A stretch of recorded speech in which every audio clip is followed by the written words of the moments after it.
Sur le territoire du Smaga, globalement, on a eu un événement de type Cévenol, avec des précipitations assez fortes sur la partie centrale et finalement des précipitations plus faibles sur les parties en amont.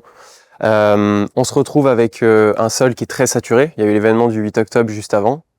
Et en fait, la combinaison d'un événement très fort avec des sols très saturés a favorisé une réponse très rapide et très forte du bassin versant. Et on s'est retrouvé avec des inondations sur les principaux secteurs à enjeu, notamment à la confluence du Garon et du Mornantais, cité du Garon et cité SNCF.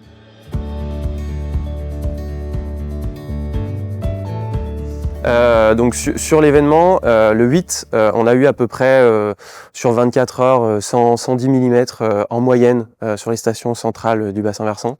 Et le 17 octobre, on était sur des volumes à peu près similaires de 120, 110 mm.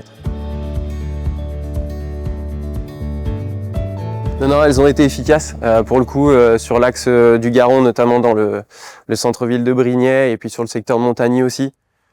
On a eu des niveaux d'eau qui se sont, sur le secteur de Brignais, rapprochés de la crête des ouvrages, donc des petits murets de protection ou des digues de protection. On était assez proche des niveaux de crête. Donc ils ont protégé les enjeux, pour le coup.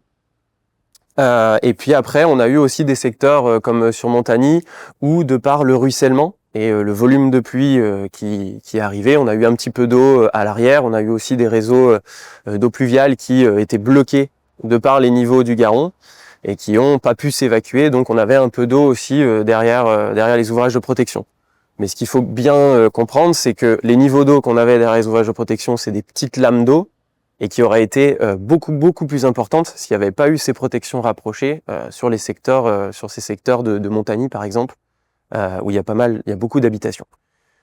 Sur le dernier secteur, sur le Mornantais, là en fait on était, secteur Mornantais-Confluence, on était sur un événement du Mornantais qui était très exceptionnel, qui dépassait les niveaux de performance des ouvrages. On était des niveaux d'eau qui étaient au-dessus des ouvrages, donc on s'est retrouvé avec de l'inondation sur la cité du Garon et la cité SNCF notamment.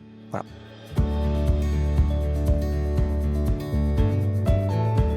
Donc effectivement sur l'événement, on a eu un événement très significatif de l'ordre supérieur à centenal sur le Mornantais. Sur le Garon, on était de l'ordre décennal, vingtenal. L'apport du Mornantais a donné des hauteurs très importantes à la confluence, qui sont remontées dans le Garon et qui ont entraîné des débordements, des contournements par l'aval sur la cité SNCF et donc les inondations qu'on a connues sur ce secteur-là. Et on le voit assez bien d'ailleurs sur les niveaux d'eau, où en fait à l'aval de la cité, on a des hauteurs qui sont assez marquées de par ces remontées du Mornantais.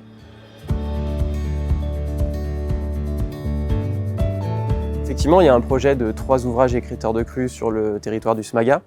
On a 2 ouvrages qui sont l'ouvrage de la Planche et de la Vallée en Barret qui sont en amont de Brignais. Et on a ensuite le dernier ouvrage qui est l'ouvrage des Vernes qui lui sera situé au Verne à Givors en amont de tout le secteur à enjeu de Givors-Grigny. Ces ouvrages-là, ils auraient eu un rôle marqué sur l'événement du 17 octobre 2024, notamment sur l'axe du Garon, avec l'ouvrage de la Planche et de la Vallée en Barret, où on a une réduction du débit de l'ordre de 34 à 24 m³/s, ce qui réduit significativement les débits et les hauteurs d'eau dans le centre-ville de Brignais. Ça réduit également une bonne partie des zones inondables sur le secteur du Garon. Et donc l'ouvrage des Vernes, qui est situé sur le Mornantais, lui aurait eu un rôle également important. Une réduction de l'ordre de la dizaine de mètres cubes sur les débits qui arrivent en amont de Givors et de Grigny, et également sur les durées de crue. On aurait eu un décalage de l'ordre de 3 heures à peu près sur les secteurs à enjeu, donc notamment la cité du Garon.